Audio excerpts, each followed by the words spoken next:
নমস্কার সবাইকে। তো আজকের ভিডিওটা খুব বেশি ইম্পর্টেন্ট, খুব বেশি মজাদার। তো ভিডিওতে থাকবেন সাথে। ভিডিওর যেটা টপিক সেটা হচ্ছে বাংলাদেশের ফ্লাড। তো আমরা রিসেন্টলি এরকম অনেকটা পোস্ট দেখেছি যে ভারত ফারাক্কা বাঁধের সুইচ গেট খুলে দিয়েছে, ত্রিপুরার ডুম্বুর গেটের সুইচ গেট খুলে দিয়েছে, যার জন্য বাংলাদেশে ফ্লাড এবং প্রচুর মানুষের প্রাণও গিয়েছে।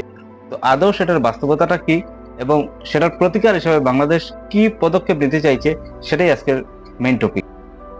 তো প্রথমে কথা হলো বাঁধ সম্পর্কে। দেখেন, এটা একটা ইন্টারন্যাশনাল গাইডলাইন্স আছে। যে কোনো দেশ চাইলেই কোনো সুইচ গেট খুলে দিতে পারে না। তার একটা নির্দিষ্ট সীমা থাকে এবং নির্দিষ্ট একটা লিমিট থাকে যে এত মিটার জল হলে এতটা গেট খোলা যাবে, তার থেকে বেশি খোলা যাবে না।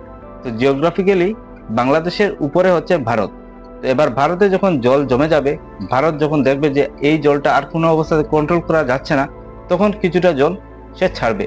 সে বাংলাদেশের উপর দিয়ে হোক বা বাংলাদেশের জায়গাতে অন্য কোনো দেশ থাকলে অন্য দেশের উপর দিয়ে সেটা বইবে যাবে, সেটাই হচ্ছে ন্যাচারাল। তো এবার ত্রিপুরার যে ডুম্বুর গেট আমরা দেখতে পেলাম, সেটাতে শুধু বাংলাদেশ নয়, ত্রিপুরার অনেক ক্ষতি হয়েছে। এবং আমি এই ফ্লাডে যারা ঘর বাড়ি হারিয়েছেন এবং প্রাণ হারিয়েছেন সবার প্রতি আমার সমবেদনা জ্ঞাপন করছি। তো এবার প্রশ্ন হলো যে ফারাক্কা বাঁধ আমরা সবাই জানি, এতদিন হয়তো অনেক মানুষ জানতোই না, কিন্তু এই ফ্লাডের পরে ফারাক্কা বাঁধ সম্বন্ধে সবাই জেনে গেছে।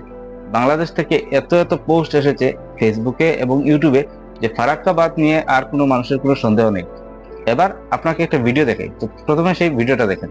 আপনি কি জানেন ভারতের ফারাক্কাবাদ নির্মাণে ব্যয় হয়েছিল 157 কোটি রুপি, আর বাংলাদেশের পদ্মা সেতু নির্মাণে ব্যয় হয়েছে 30,000 কোটি টাকারও বেশি। ফারাক্কাবাদের উচ্চতা হচ্ছে 7,300 ফিট, এবং যখন আমাদের বাংলাদেশের কোনো পানির দরকার থাকে না, কোনো প্রয়োজনই পড়ে না, তখন তারা প্রচুর পরিমাণে পানি ছেড়ে দেয়। এবং বাংলাদেশে যখন প্রচুর পরিমাণে পানির দরকার, তখন তারা পানিকে ব্লক করে রিজার্ভ করে রেখে দেয়।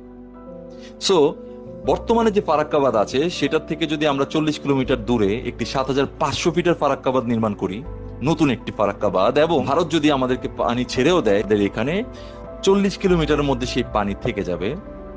এবং এর পরেও যদি পানি ছাড়ে, মানে 7,300 ফিটের উপরেও যদি তারা পানি ছাড়ে, সেই ক্ষেত্রে আমাদের হাইট 500 ফিট এবং অতিরিক্ত পানি চলে যাবে আবার ভারতেই।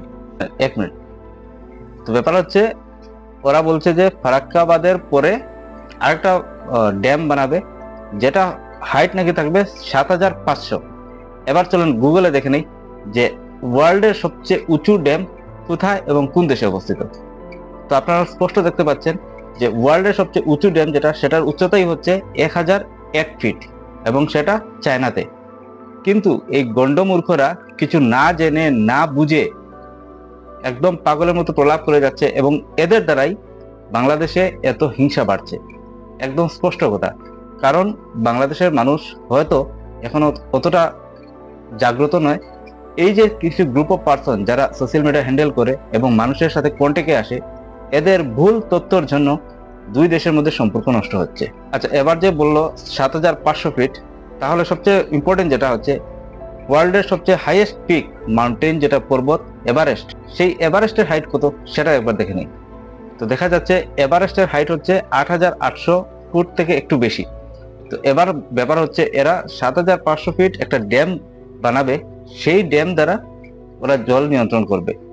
আরো 1,500 ফিটের মতো উঁচা করলে এভারেস্টের সমান একটা বাঁধ ওরা নির্মাণ করে ফেলতো। তো গন্ডমূর্খের দলকে এটা কে বুঝাবে যে জলকে কেউ কোনোদিন আটকাতে পারে না, সে তার নিজের রাস্তা নিজেই তৈরি করে নেবে। ঢালু রাস্তা পাবে, সে অটোমেটিক যাবে, কেউ আটকাতে পারবে না। তো আমার মনে হয় তোমরা ইঞ্জিনিয়ার নয়, তোমরা সাইকিয়াট্রিস্ট বা কোনো মানসিক রোগের যে ডক্টর, সেই ডাক্তারকে তোমরা দেখাও, তোমাদের মানসিক একটু প্রবলেম আছে। তো দেখা গেল ওরা যা তথ্য সোশ্যাল মিডিয়াতে দেয় সবগুলাই ভুল, সবগুলাই ভ্রান্তি। এগুলো সবই একটা উস্কানিমূলক পোস্ট, এবং যে পোস্টের দ্বারা দুই দেশের মধ্যে সম্পর্কটা দিন দিন নষ্ট হচ্ছে। তো এরকম পোস্ট থেকে আপনারা বিরত থাকেন এবং কারেক্ট ইনফরমেশনটা আপনার সবার কাছে পৌঁছে দেওয়ার আমি অনুরোধ করছি। ভালো লাগবে ভিডিওটা একটু শেয়ার করে দেবেন।